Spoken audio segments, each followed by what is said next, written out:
a couple of weeks ago. I mean, I don't understand the situation at the moment. We live on the flight path at Heathrow, and you can still see some airplanes in the air. I saw one of the airlines grounded their fleet recently. British Airways were talking about letting go of 30,000 people on leave at the moment. And so, I mean, I still don't understand how they haven't completely closed the borders here yet. When I came back from shooting that documentary a couple of weeks ago, there was quite a big outcry. I flew in from, where was I? I was in, where did I fly? It was Mumbai or Delhi. I flew in from somewhere, and I walked straight through the border. No one's checking temperatures. At least in India, they were checking our temperatures. Before I even went into the hotel in Delhi, we had our temperatures checked. Everything was being checked, but it was very lackadaisical here. And apparently, it's still the same way at the borders, which is, I mean, it's crazy to think it's going on like that. Crazy. And the numbers are just going, they skyrocket. I know skyrocket. that's strange to hear. Honestly, our response has been quite good. I mean, apart from few people that you would have seen the videos who haven't really respected the guidelines being laid out, and I just don't understand how that happens, because if you're looking to address a larger issue, there's a thing of unity that everyone should have, which unfortunately hasn't been the case with everyone. I think 80% of the people have taken it on board, but still those 20% can be a huge issue going forward. As you said, the spike is immense going into week 3 and 4. So I just hope that people, get some sense into them and just stay Are you off training? the Are you streets. training? We actually got all our stuff put into a big car, and we got our stuff here. Everything that, because I knew that if this goes on for longer, you still need to be able to train, and so I've got my lifting Olympic bar and plates, and there's a little garden to run around, and All right, man. Me and Anushka have been training well. Yes. Mate, I've seen it. Don't call it an Olympic bar. You need to be calling it something. Because the last time I saw legs like yours, they were hanging outside the nest. Little pencil legs. Here they are. Little pencil legs. It helps when you got big legs like yours, and you still pop a calf muscle. I've never popped my calf in my life. Hey, remember that? It looked like someone had shot me. It was in Pune. I knew I was standing in slips, and I was like, "What the hell just happened to him?"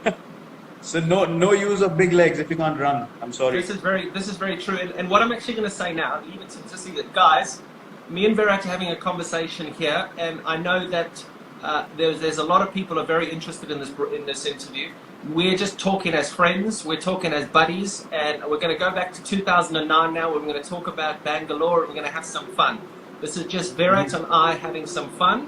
This is not for any journalist to take this on one way or another way and to create ridiculous headlines. So please, if you're going to do that, then it's obviously going to finish off any conversations between people who just want to give normal fans some content. So just please respect the conversation.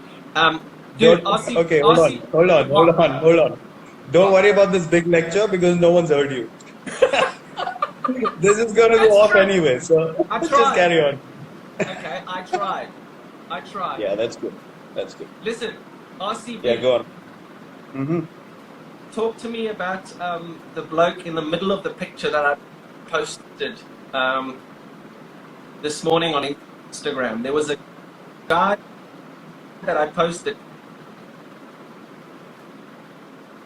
in between that guy that's perfect and pure, but has the most amazing beard, compared to this guy in 2009. Well, I don't recognize him anymore, to be honest. I do. I know you do. Yeah, I know. Good old days, but we had a lot of fun. We had amazing times together. I think right from 2008. You came in 2009, didn't you? Yeah, 2009 was, I think, that was my first season, yeah. Yeah, 9 and 10 you were with us.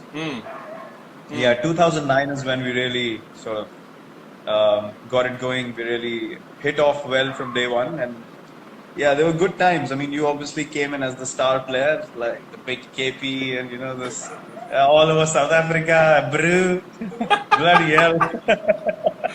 Yeah, but it was fun. I remember all those days, and playing with Jock and Dale and Mark Boucher as well. And we had Rahul in our team. We had Anil Kumble, Rahul Dravid, Robin. Dale Steyn. We had a gun team. Yeah.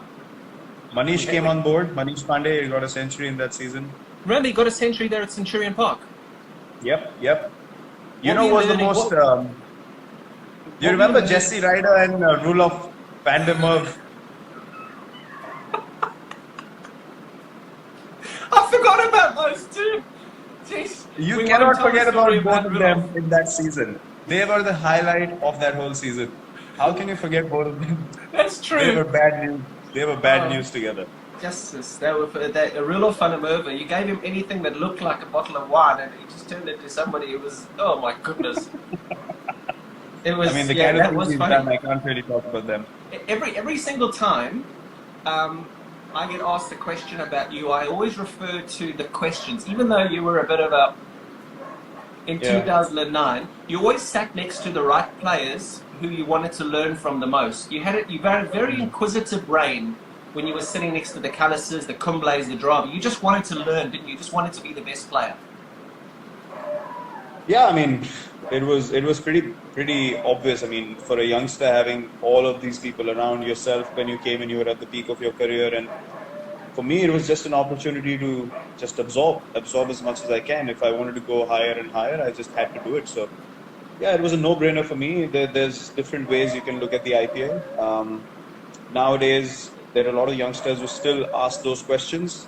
I'm not sure of the other teams, but the people that we interact with, the guys in the Indian team, they ask those questions, which are, the right questions. So, yeah, it's basically how you look at things, and I always want to just be the best version of myself.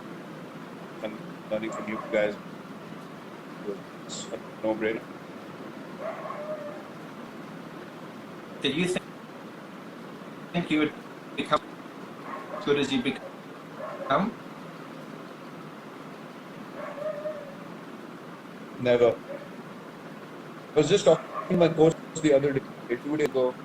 If someone told me 12 years ago you'll have these numbers after 12 years, I would have told them get lost.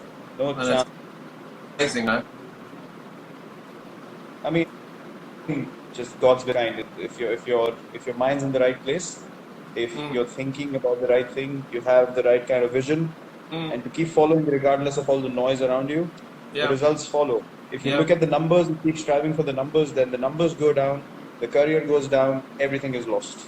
So what are you striving? What do you strive for now? Every time you come out and bat, whether it be for RCB or for India, what are you're just thinking?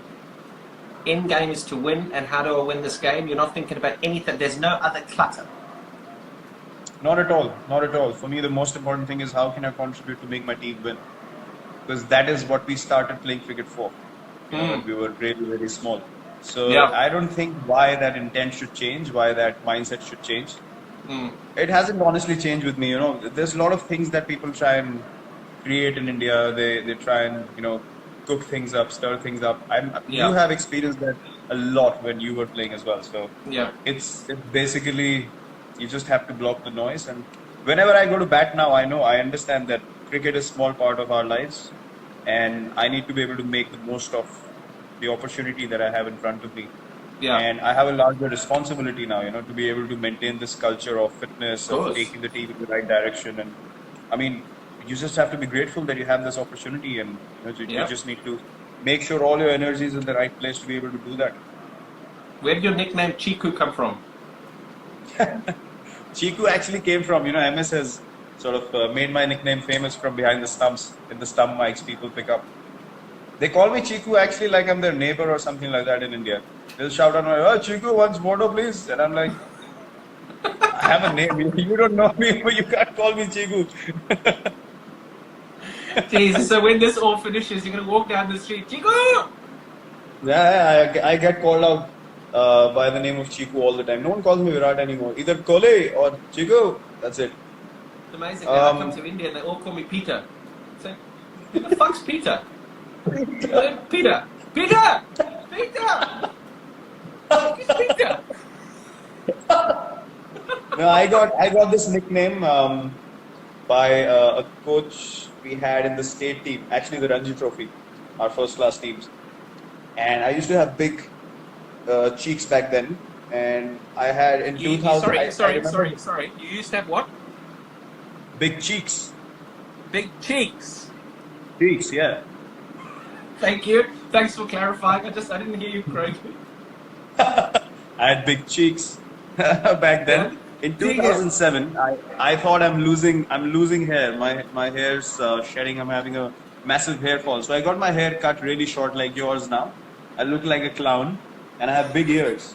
So my cheeks stood out and my ears stood out. And so we used to have this comic in India, like a comic book when we were growing up, called Champak. It was called Champak.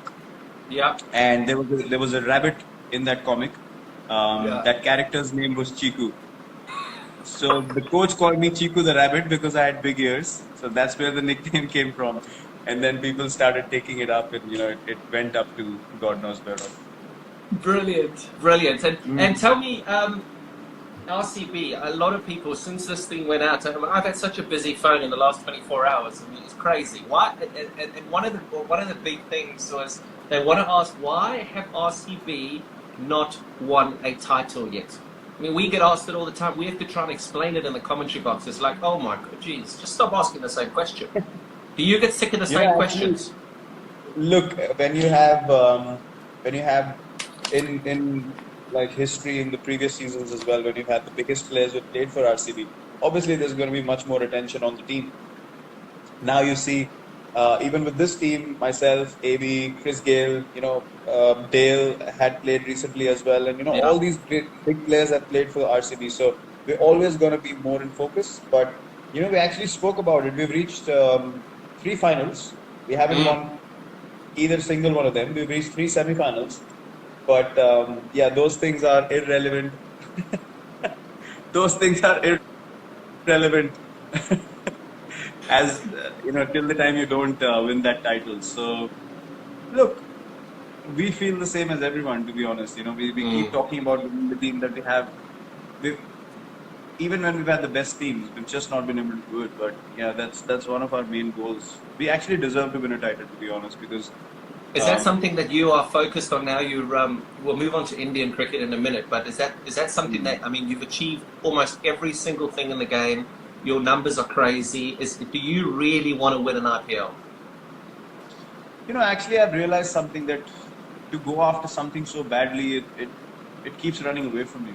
And I remember all the times when we've done well in RCB, we've never thought of whether we're going to win the IPL or whether we're going to reach the semis or knockouts or anything like that. But it's just that added pressure. Whenever we've played in the recent past, we've just thought, this is the season, and it's just blown us all over the place. So I think we just need to get that joy back. And at this stage of my life, to be honest, I give everything that I have on the field. How old are you now? I'm going to be 32 this year. 32? Yes, sir. Jesus. Okay. No, I wouldn't have guessed that. I would have get 38, 39, somewhere around there. 32, 31. I'm 88 born, so how old am I now? I can't even count. I was shit at math. There's the headline tomorrow. Virat doesn't know how old he is. I'm 31. I'm 31 at the moment. If that's as bad as it gets, then we've done really well in this session. I'm 31. 31? Yeah. Okay. We get on to Indian cricket, and we talked about your transformation from 2009 to the person that you are now, and how fit you are, and how structured you are, and how much you train.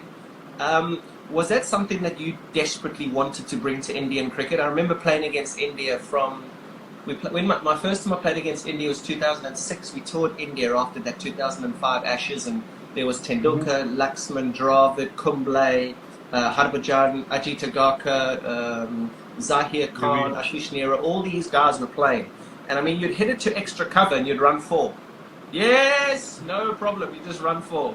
Whereas now, the team that you've got, you hit it to extra cover, you don't even think about running. Is that something that you've been so focused on and dedicated to bringing to Indian cricket, that strive to make sure that in the field we're the best?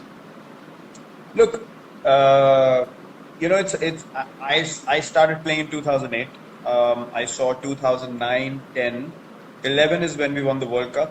When you played that shit shot and we drew the game in Bangalore. 11 is when I got you out stumped down the leg side without bowling a legitimate. We're gonna get there. We're gonna get there. Just talk about you. Okay. So I saw 2009, 10, 11. These were my regular years with India.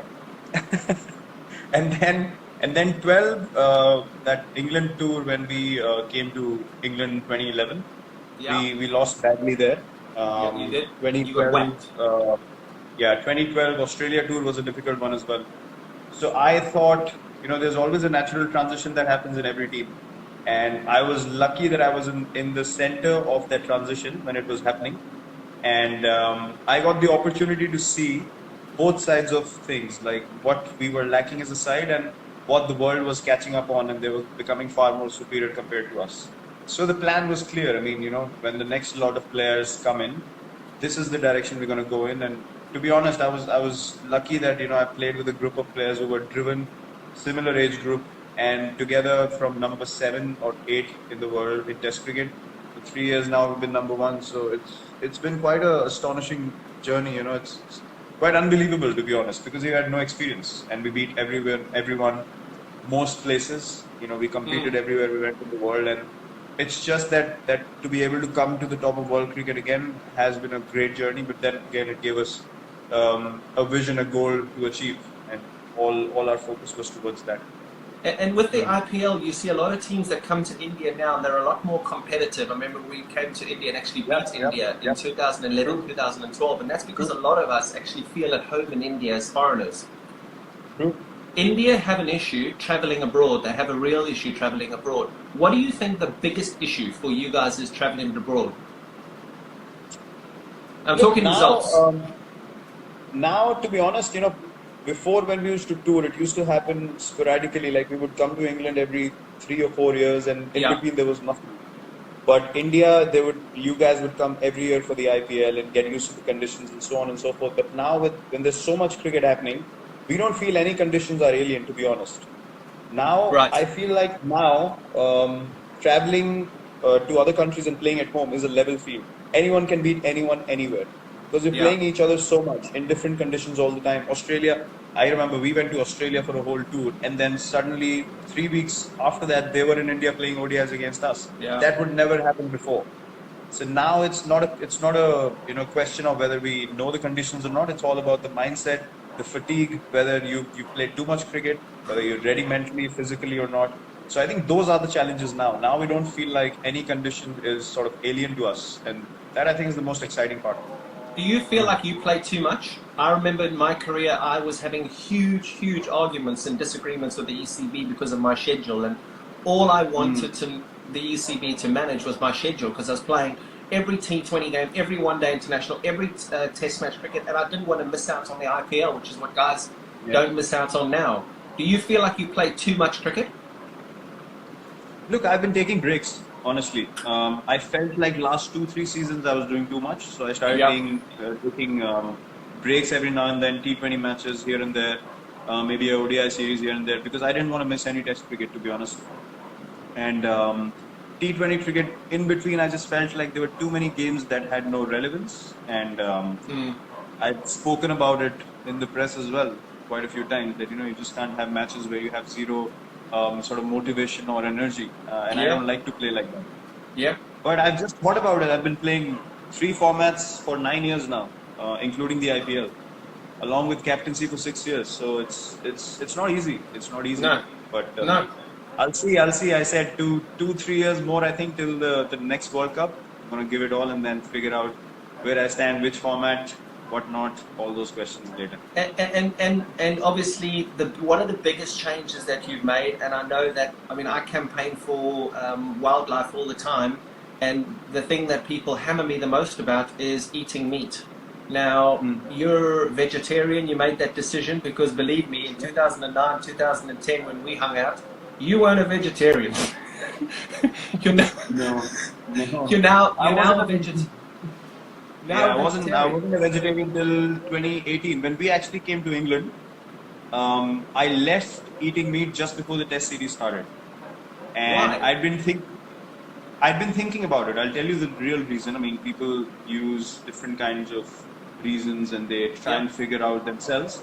So in 2018, when we went to South Africa, I got a cervical spine issue while playing a test match You got at what? Centurion. A cervical spine issue. One of the discs in my cervical spine, they bulged out and it compressed a nerve which was running straight till the little finger of my right hand. So it gave me a tingling sensation. I could barely feel my little finger on the right hand. I Wow. couldn't sleep at night. Yeah, it was hurting like mad. I couldn't sleep at night, and then I got my test done, and my stomach was too acidic. So my body was creating too much uric acid. My body was too acidic. So what Wow. was happening was, even though I was taking calcium, magnesium, everything, one tablet was not sufficient for my body to function properly. So my stomach started pulling calcium from my bones, and my bones got weaker, and that's why I got this issue. So that's Wow. why I stopped eating meat completely in the middle of the England tour to cut down that uric acid and the acidity in my body. And then I've never felt better in my life, to be honest. I felt amazing. It's almost been 2 years now, and it's the best decision I've taken in my life. Really? It's amazing. I mean, It's been unbelievable. yeah, you look amazing. And I mean, I've tried that now. So I've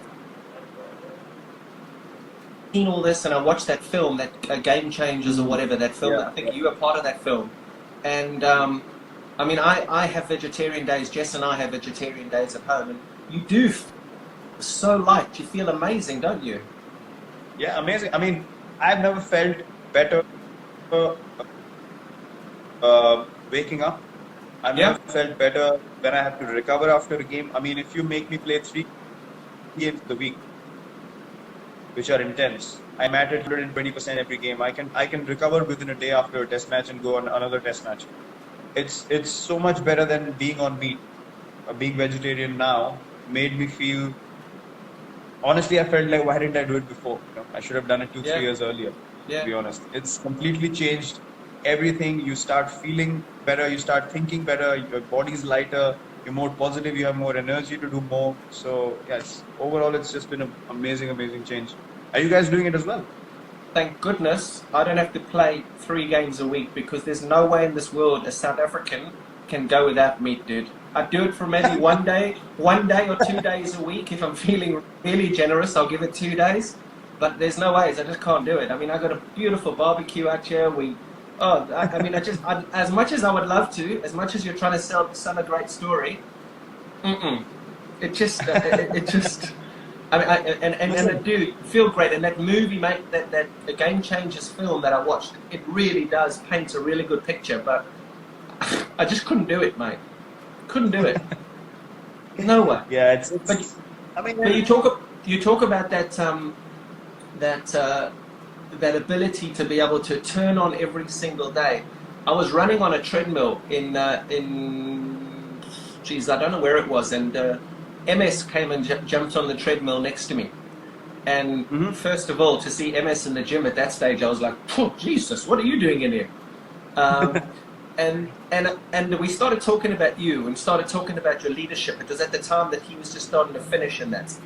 And he said one of the things that he said that would interest him would be whether or not you would be able to maintain that energy on the field, that excitement on the field, that aggressive leadership on the field. And I said to him, I said, Jesus, I said, surely you cannot love cricket that much that you want to just start swinging punches every time you walk out onto the field. and you've done it. Why is it because of your diet, or is it because of what's in between your ears? Not that there's much there. What is it? yeah, there's a bit of crazy up here as well. I wouldn't deny it. I know. But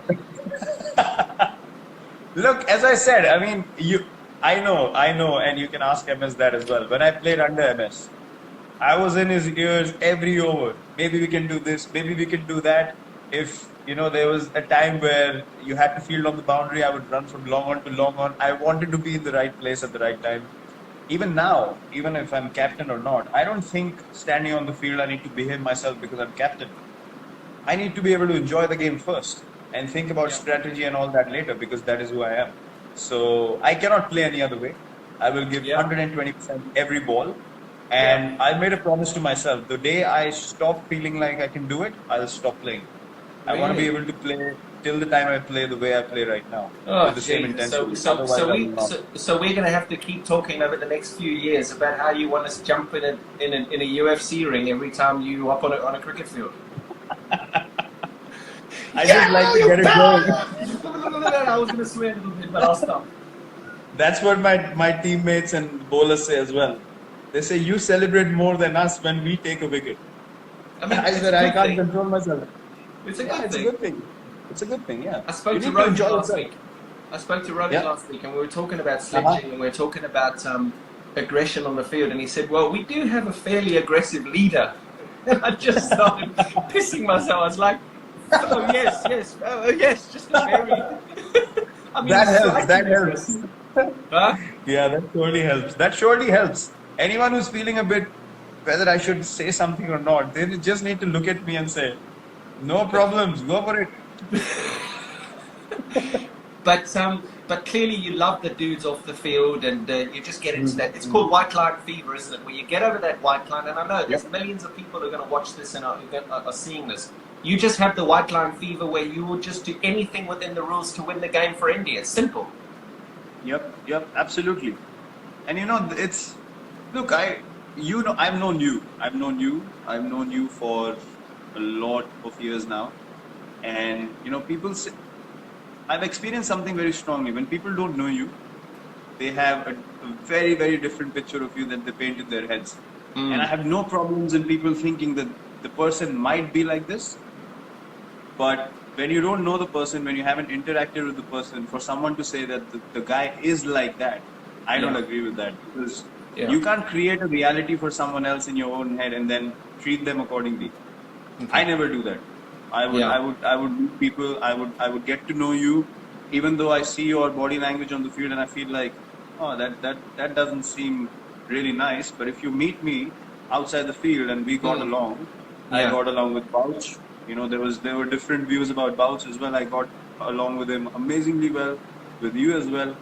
So it's about accepting people the way they are, and I think that's important. You step off the field and you accept people as just human beings. When your competitive spirit comes out, there's no problem in being competitive, being aggressive. You've had duels on the field. It never gets to physically punching someone in the face. I mean, it would never get to that.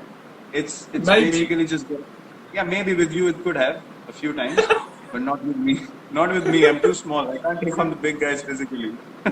That helps. Does the IPL and the friendships that you created in the IPL make it a little bit more difficult to, when you're playing against Australia, to give a volley to a teammate in another opposition, or does it not matter? When you play for India, you're playing for India, and I don't care if you play for RCB with me, without me, whatever it is, I'm going to beat you, and that's it. Look, IPL has definitely made things much better when it comes to respecting people, especially when you get to know someone. You don't feel internally. I mean, I played against AB. Never in my dreams will I think of sledging AB. It just won't come to me naturally. Yeah. I would just say, okay, if an opportunity comes to me, I'm trying to take that opportunity with both my hands any day of the week. I want to get him out, but I won't get into his face in a way that, it can spoil our friendship, our relationship. Because you understand at the end of the day, those things last you longer in life. So whoever you get to know, obviously, it's a mutual respect. Both ways, the line is not crossed. But otherwise, we're always looking for something spicy to get into the zone eventually, because you want to be at your best. And if that's what gets you, why not? What's been your most fun innings? I'm not going to ask you what's been your best innings. What's been your most fun innings? Because I actually got asked this in an interview a couple of months ago. I was doing something and they said, what's been your most fun innings? And I was like, shit, I've never been asked this before. It's always, what's your best innings? What had the most impact? What's been the most fun? The one where you just got, that was so much fun. It's just like, Jesus, I just got there and I just went bang, bang, bang, bang. Do you have any? It's a tough question, isn't it?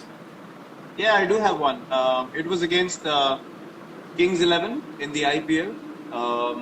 It was, I think, a 13